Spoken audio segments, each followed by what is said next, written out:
clínico correspondiente a la sexta sesión. Esta noche vamos a tener quien va a presentar su caso, el doctor Einer Arévalo.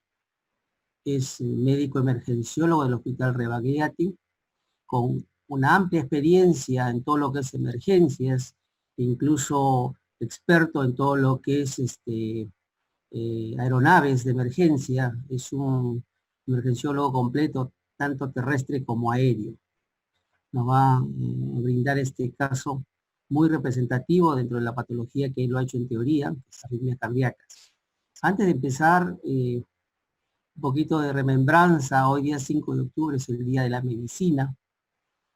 Conmemoramos el sacrificio de Daniel Alcides Carrión como muestra de una capacidad de dar su vida para ver el desarrollo de una enfermedad y que sirva esto para toda la comunidad científica para poder desarrollar un método terapéutico que al momento ya lo tenemos felizmente activo y en forma adecuada y racional el empleo de dicho fármacos, ¿no?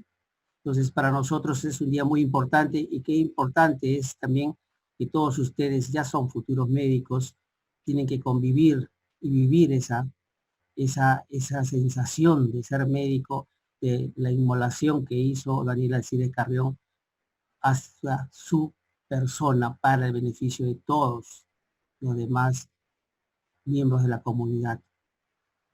Entonces nos queda solamente rendir ese homenaje a ese gran hombre y seguir el ejemplo, lo que todos nosotros debemos siempre tener presente, ¿no? La capacidad de poder lograr la curación de la persona que requiere nuestra ayuda con la mejor y la más completa situación en la cual nos encontramos, de brindarle todo, ¿no? Pensemos siempre que nosotros vamos a ser pacientes en algún momento y queremos ser tratados de la misma manera como todos desean. Es importante entonces para nosotros este día.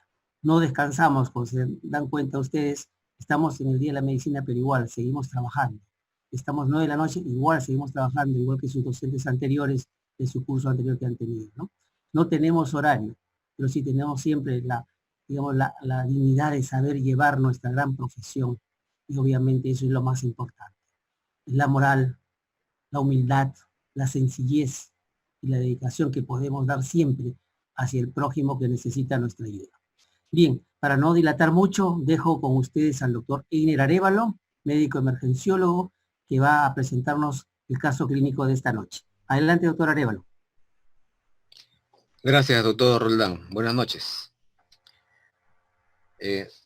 Simplemente reiterarles el saludo para todos ustedes, alumnos de la Facultad de Medicina de la Universidad San Martín de Porres. Es un día muy importante para todos nosotros estar reunidos hoy, Día de la Medicina en el Perú. Un fuerte abrazo para todos, y ya habrá oportunidad de que los podamos conocer, porque ustedes como próximos internos y luego residentes y luego asistentes van a trabajar en las salas de emergencia, ¿no? Y probablemente varios de ustedes estarán acompañándonos en las guardias del Hospital Rebagliati. La idea del curso de emergencia es poder darles una visión completa, rápida, ajustada quizá, para poder afrontar a un paciente que llega a emergencia críticamente enfermo. La idea es poder actuar con las menores fallas posibles, y para eso necesitamos ciencia, experiencia y evidencia. 3 cosas que debemos aportar siempre para poder manejar a nuestros pacientes. El tema de arritmias cardíacas es un tema muy frecuente en nuestras salas de emergencia. Día a día las afrontamos, día a día conocemos más de ellas. A veces creemos que las sabemos, que conocemos todas las arritmias que hay, pero más de una vez nos han enfrentado casos en que nos han hecho pensar más segundos de lo que deberíamos pensar, ¿no? En arritmias tenemos que pensar rápido y actuar rápido también. Las arritmias son, algunas de ellas, sobre todo si son de origen ventricular, son capaces de comprometer la vida del paciente en forma rápida. Entonces la importancia de poder reconocerlas, en la clase ya se les ha hecho un resumen para una aproximación didáctica de cómo afrontar las arritmias cardíacas.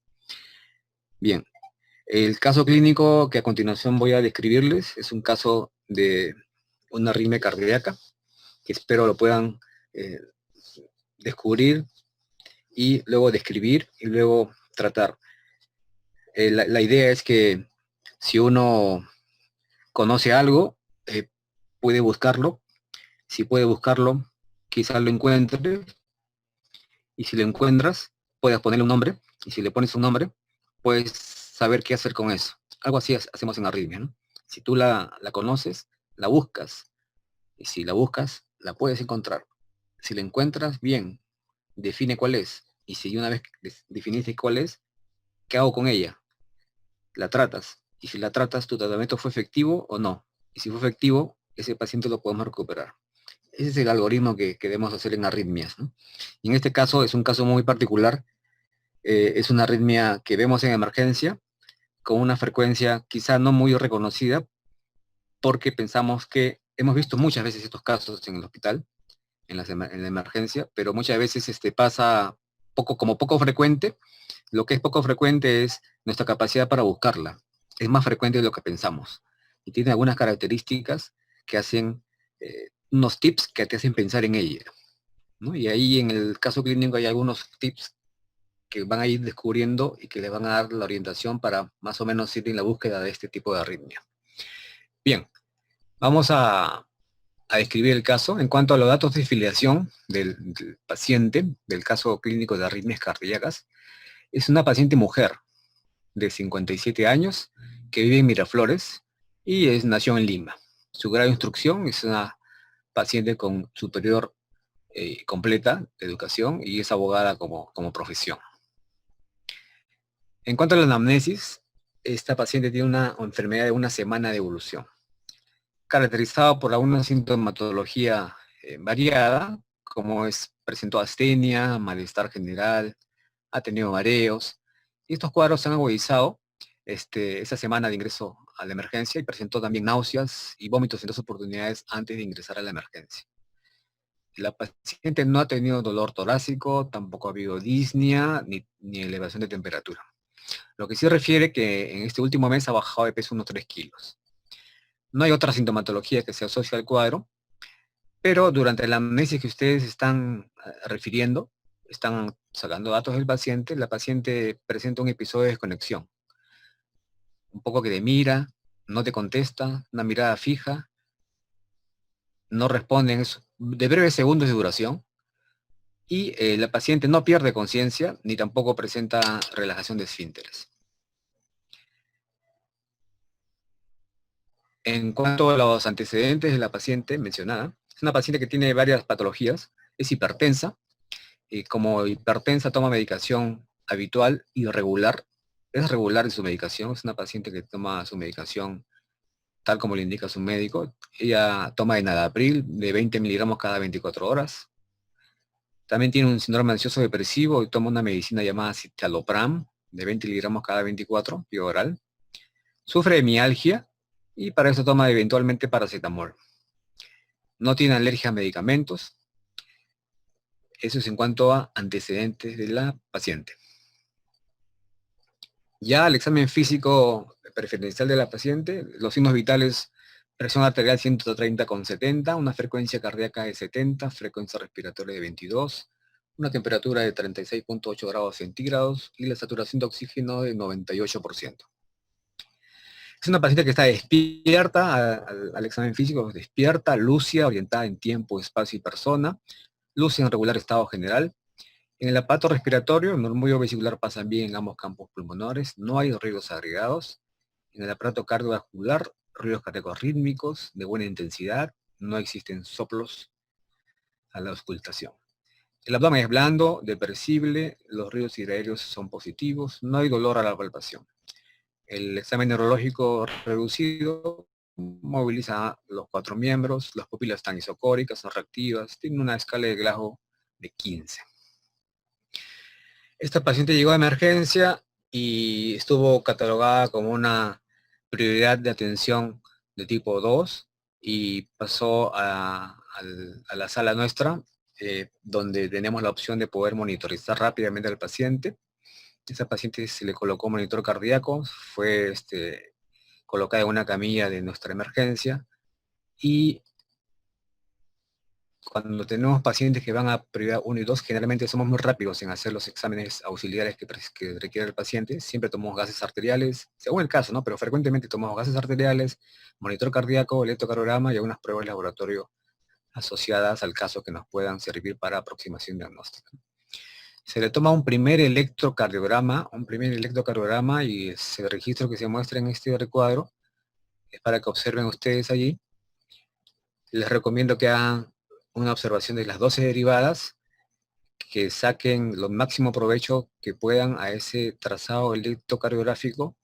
Siempre recomendamos una lectura completa que incluya la medición de ejes, que incluya la medición de los segmentos, sobre todo segmentos e intervalos y amplitud de ondas.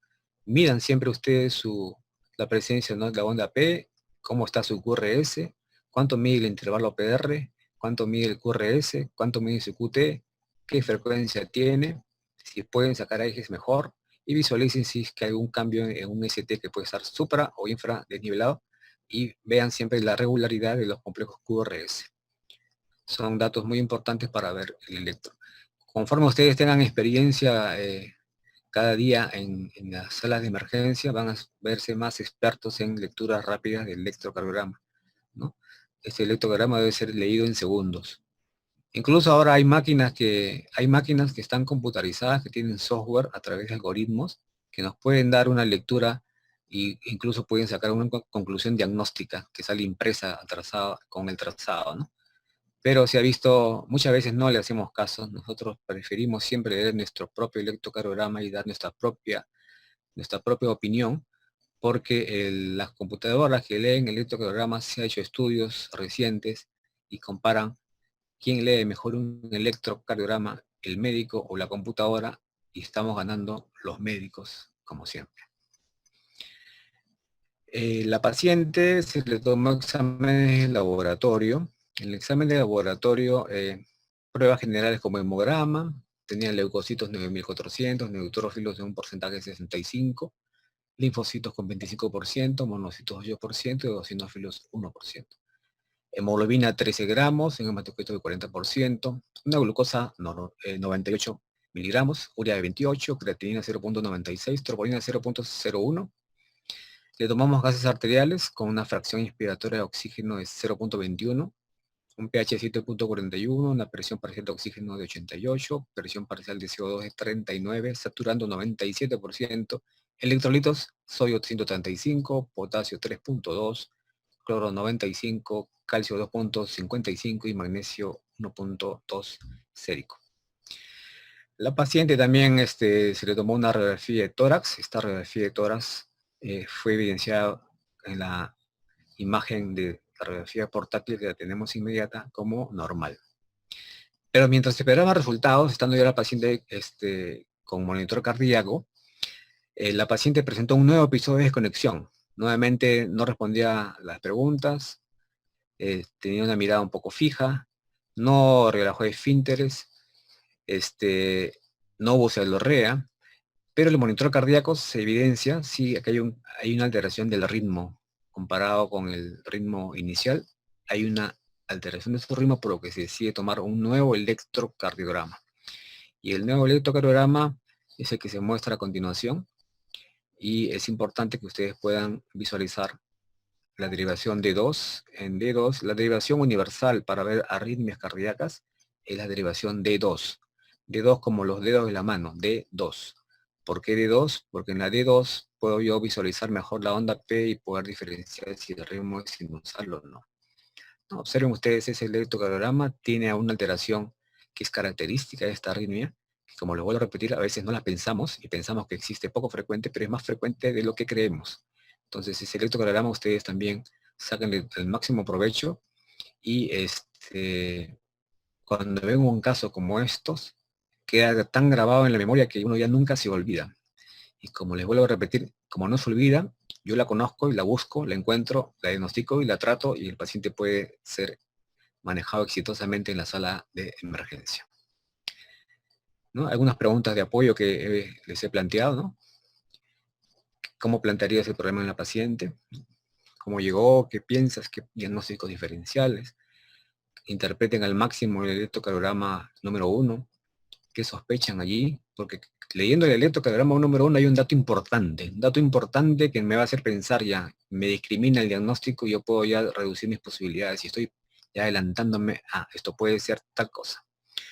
¿Qué exámenes he pedido? ¿Qué exámenes podría adicionar extras a este paciente?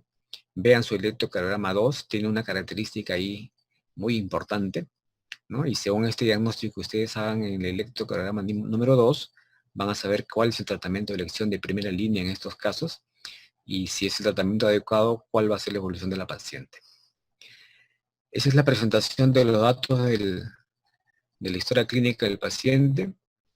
Doctor Roldán, termino ya con la presentación. Si hubiese a un comentario, preguntas que quieran ustedes conocer para poder responderles si necesitan ampliación de algún dato. Bien, señores alumnos, si hay alguna pregunta para ampliar el caso clínico, me parece que está completo, pero de todas maneras, de repente tienen alguna duda para que pueda ser aclarado en estos momentos. Y el día de la discusión sincrónica, centrarnos en lo que el doctor Révalo ha recalcado bastante bien, en el sentido de que estos electrocardiogramas son importantes, que ustedes lo puedan revisar bien, ¿no? Y ahí está, digamos, el diagnóstico, y como bien lo dice, una cosa que lo vemos, una cosa que no lo vamos a olvidar, ¿no? Esa es la parte de la medicina. Mientras lo leo y no lo veo, me puedo olvidar, pero mientras lo leo, lo veo, es una cosa que va a permanecer siempre con nosotros. Así que, si hay preguntas, por favor, estamos esperando.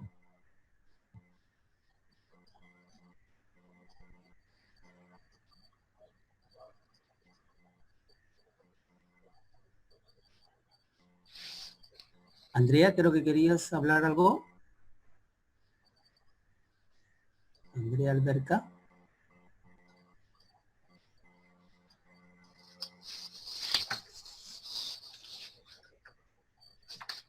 Están con el micrófono abierto, pueden expresar, o por medio del chat.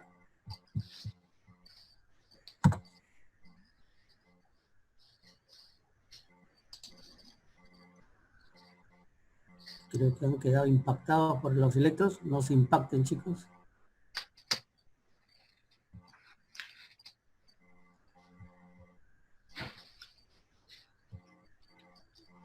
Julio, ¿quería comentar algo adicional? Sí, sigue. Sí, para los alumnos, la importancia del tema está asociado a que quien se atreva a manejar arritmias cardíacas tiene que estar muy bien familiarizado en lo que es reanimación cardiopulmonar avanzada. Un paciente con arritmias cardíacas, sobre todo si tiene una arritmia de tipo ventricular, puede descompensarse en segundos y comprometer su vida. Es decir, si se inestabiliza, puede ser un ritmo de paro cardíaco y tenemos que estar preparados. Por eso el tema que ya se ha revisado en las clases es reanimación cardiopulmonar avanzada, lo que ACLS se llama en inglés, que es muy importante poder manejar en salas de emergencia. Todos los médicos que estamos en emergencia tenemos que manejar reanimación cardiopulmonar avanzada, y es más, hay cursos, Julio, tú lo sabes, que son los cursos de reanimación cardiopulmonar avanzada para experimentados, ¿no?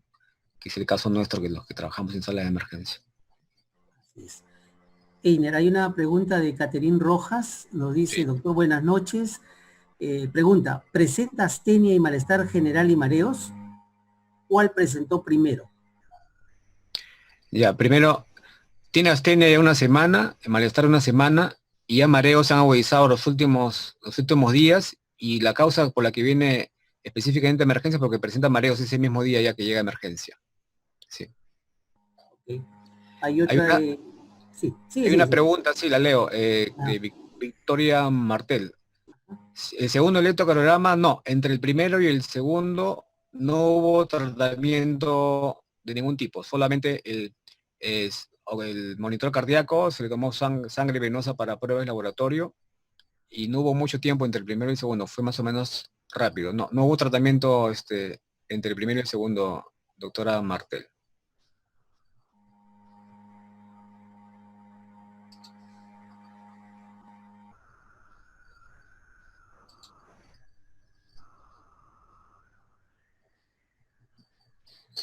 Y mientras se animan a preguntar, o mientras ve Seiner una nueva pregunta.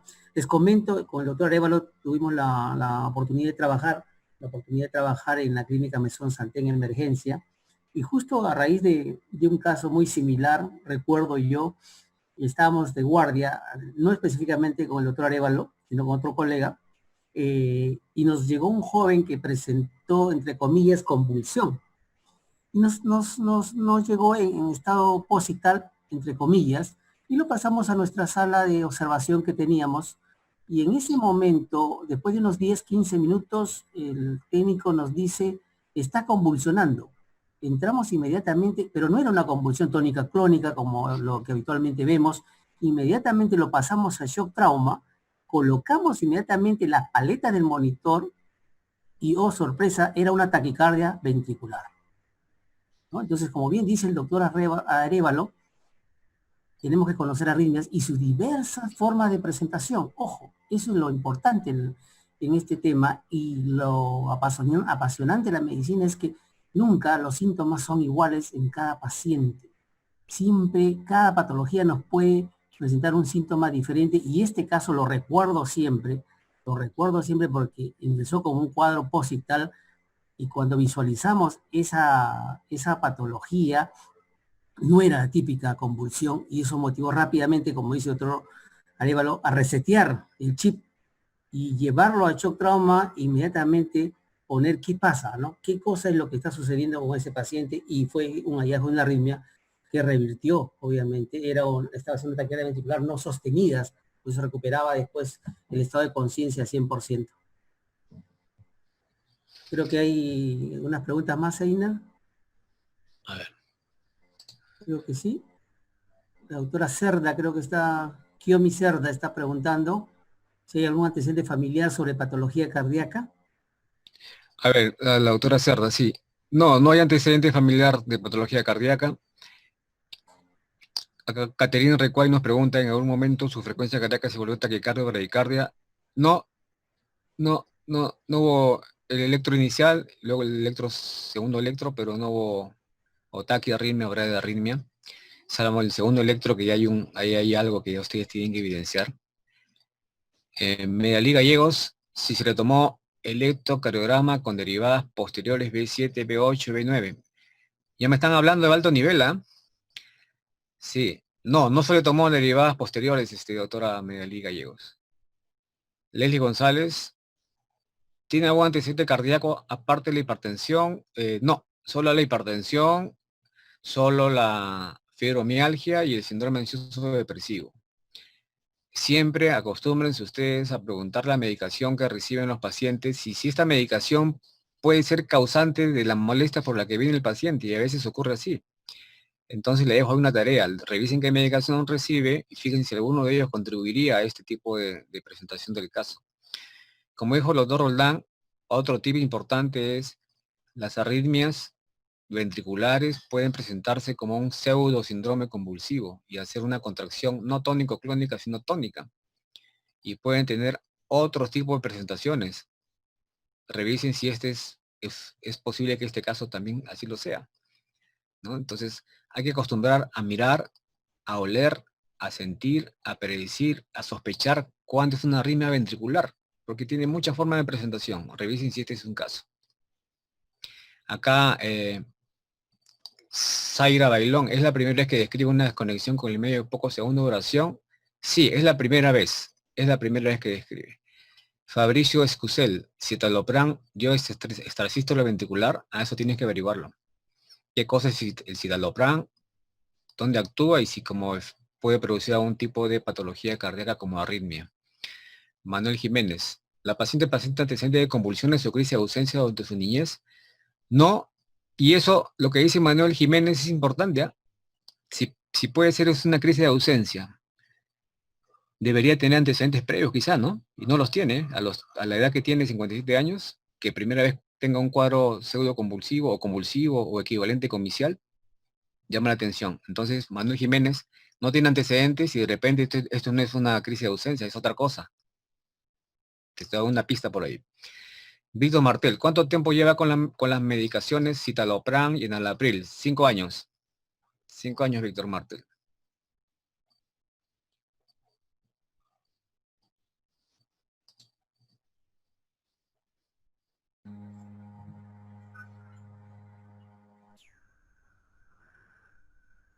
Es un caso muy interesante. Hay que sacarle provecho a esto, realmente muy interesante, porque se baraja una serie de diagnósticos y eso es lo que queremos en el caso clínico, en el informe que presentan ustedes, aparte de lo que puedan haber ya establecido como normativa la facultad, es el desarrollo de las preguntas que ha hecho el doctor Arévalo, hay que plasmarlo en el informe para poder nosotros llevarnos un concepto de cómo han desarrollado en grupo este caso clínico, ¿no?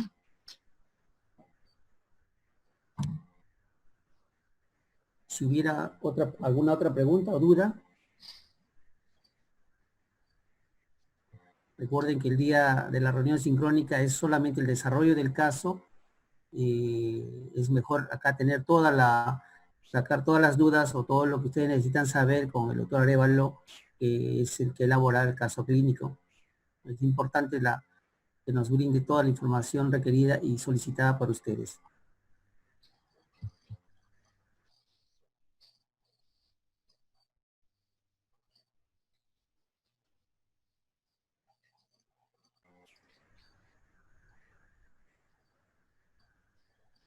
¿Y algo más, doctor Einer Arévalo? ¿Algo más que quisiera comentar en el caso? Porque parece que ya no tenemos preguntas, mientras le damos unos 5 minutos de plazo, si no damos por concluido el caso clínico.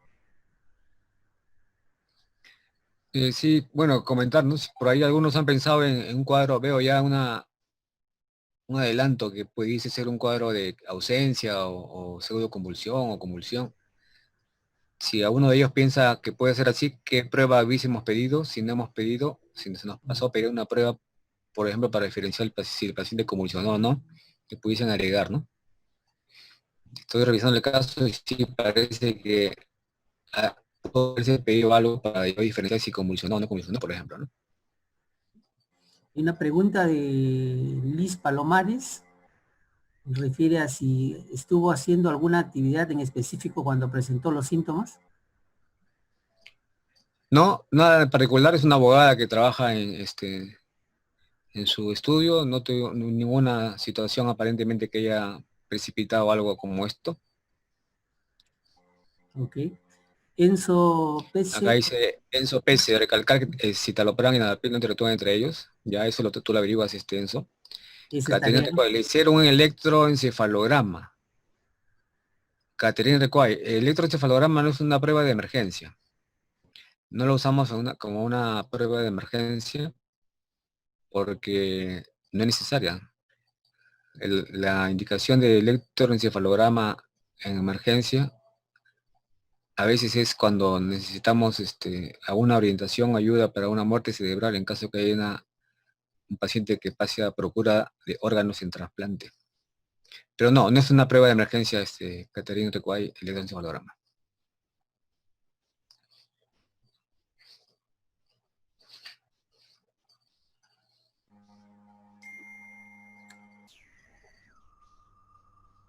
Hay una pregunta más, Einer, creo. Sí, Caterín Rojas. Doctor, la paciente sufre episodio de conexión pocos segundos en la historia clínica. 10 segundos, más o menos 10 segundos.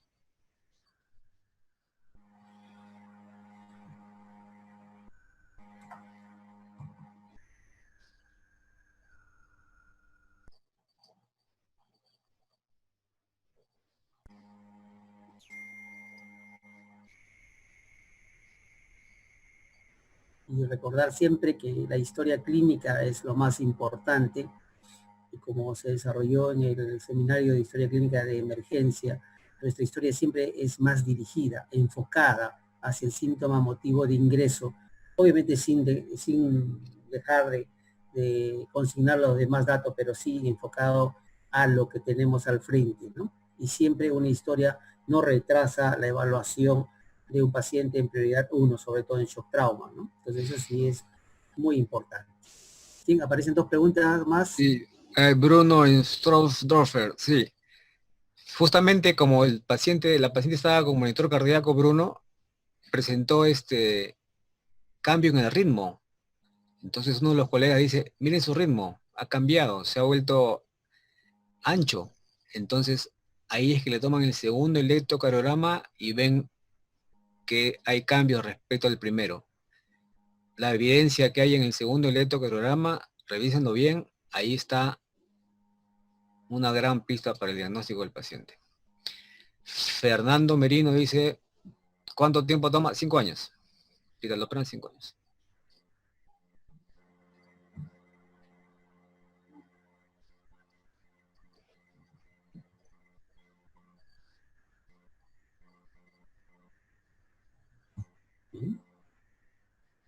Son Reforzando lo que dice Bruno, sí, Bruno, coincide el episodio de desconexión con esa alteración del ritmo cardíaco. Sí.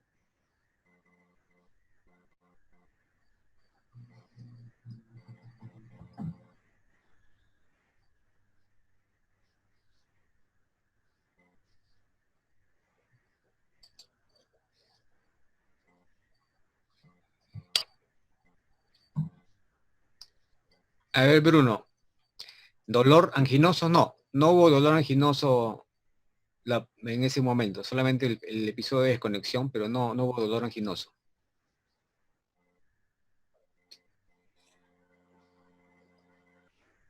Creo que por ahí va, creo que va camino a acercarse a la ruta diagnóstica, Bruno. Sí, o sea, como le digo, hay que sospecharla y la buscamos, y si la buscas la encuentras. Sí. Así es.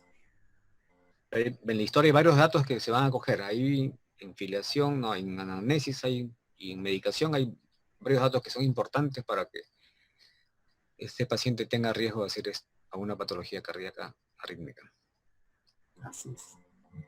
Después del primer episodio de desconexión, ¿continuó su medicación? No entiendo la pregunta, San Hyok. Es una paciente que llega a emergencia, se desconecta en la primera anamnesis y luego espera resultados de laboratorio y en esa espera hace un episodio de desconexión con alteración de ritmo y se toma un nuevo electro. No entiendo me preguntas, ¿continuó su medicación? Hipertensa, sí, ya, le dije, ¿no? Que 5 años de hipertensa, 5 años de síndrome depresivo, 5 años.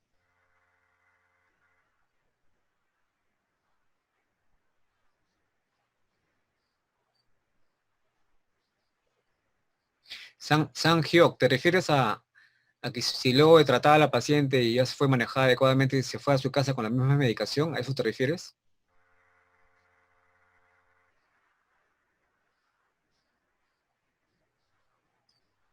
Creo que se refiere a esa parte de la anamnesis, episodio de conexión en pocos segundos. Tuvo dos episodios de conexión, creo, ¿no? Durante la Sí, anamnesis y estando a la espera de los resultados. ¿Es así, no, Aina? sí, uno primero y uno segundo, pero no continuó medicación, o sea, no. Ella venía con su medicación habitual. Ujú. Rubén Churampi también está haciendo una pregunta. Rubén Alberto Churampi, de mi grupo de práctica. Creo que Rubén, estamos hablando de síncopes, las desconexiones que tuvo la señora quizá por una mediación de presión cerebral. Pero si sí, hablamos de síncope, por definición, síncope hay pérdida de conciencia, y ella no tuvo pérdida de conciencia, no es síncope. Catena Rojas. Síncope hay pérdida de conciencia, ojo, acá no pierde conciencia. Bueno, ya me están haciendo preguntas, al final vamos a ir diagnóstico, así que claro, así es. Ajá, sí. les dejo para que piensen ahí. Ya están tibios, sí. Uh-huh. Se están acercando. A ver, ¿qué dice Bruno? Bruno me pregunta ya avanzaba, Stromsdorfer, ¿qué dice? ¿El valor de calcio sérico es en miligramos o milimoles? ¿Está como está la historia? Ahí Miligramos por está, ciento. sí, acá está. Calcio, ¿dónde está? Creo que está en Acá. miligramos por decilitro. Sí, miligramos. Calcio 2.55. Sí, No, milimoles, pues, sí. Creo que es milimoles, ¿eh? sí, 2.55. sí, 2.55, sí. Ajá. Ya. 2.55, 2.55. Ah, ya. Está en milimoles, creo.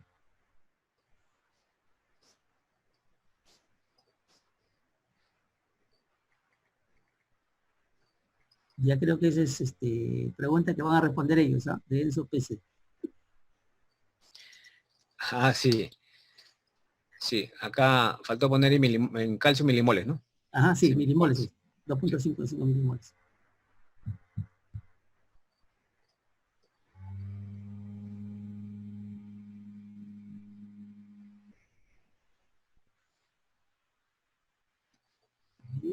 Eso, ¿no? ¿Qué dice? Alfredo Trujillo. Le realizaron un ecocardiograma. Sí, pero después ya el episodio, después del episodio se hizo un ecocardiograma.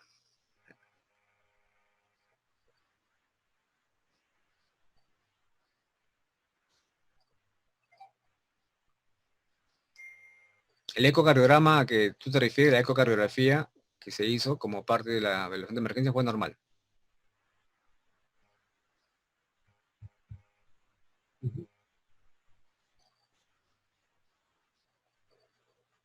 Bien, creo que agotaron sus preguntas referente al caso dentro de los exámenes, anamnesis, examen clínico. ¿Hay alguna otra pregunta más para ampliar?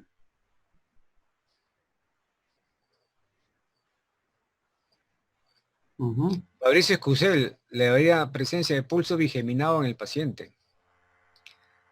El bigeminismo se diagnostica por monitor cardíaco o electrocardiograma. Entonces tú por el pulso puedes sospechar, inferir que pueda estar el paciente bigeminando, ¿no? Pero no lo puedes confirmar solo con pulso.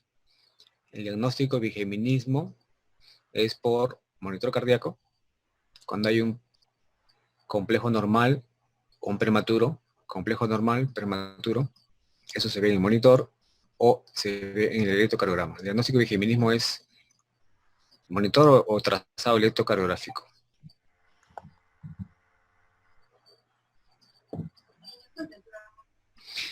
Arturo Arce, el segundo EKG, frecuencia ventricular, sí, sí, no. Ah, ya estás en el caso clínico, tú ya, Arce, ¿eh? Estamos en el caso clínico ya avanzado. Eso lo tienes que discutir en tu grupo con tu docente. Pero ya están acercándose demasiado, Julio, que ya mejor damos por un poco más y damos ya el caso clínico resuelto el jueves. Así es, yo creo que sí. A ver, la última que dice pulso deficitario. Había pulso deficitario. A ver, ponme en el chat, Luigi Bassetti, ¿qué cosa es pulso deficitario? Escríbelo. Un segundo, 2, ya, ¿qué es? Pulso deficitario. Pulso deficitario es cuando la frecuencia cardíaca en el mismo momento no coincide con la frecuencia de pulso en el mismo momento en un paciente. Es decir, puede tener frecuencia cardíaca de 150 y frecuencia de pulso de 141. Esa diferencia entre la frecuencia cardíaca y la frecuencia de pulso se llama pulso deficitario. Tú mismo, Luigi Bassetti, ¿en qué patología arrítmica tú encuentras pulso deficitario? Es característico. Tengo frecuencia cardíaca por encima de la frecuencia. A ver, Luigi Bassetti, fibrilación auricular, carita feliz, bien. Bien. Pero te das cuenta que probablemente esta arritmia que estamos tratando no sea no haya pulso deficitario y de repente no es una supraventricular, ¿no? Y eso lo ves tú.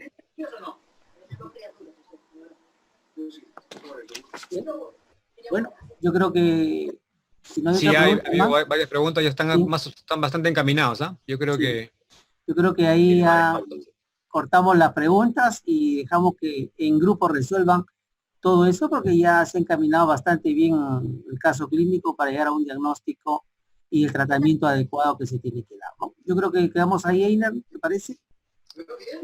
Ok, doctor Roldán, de acuerdo. Perfecto. Muy bien, muchas gracias, estimados alumnos. Un feliz día, continúen hasta que acabe nuestro día, pues. Gracias, Julio. Ok, gracias, Einer, por el caso, excelente presentación.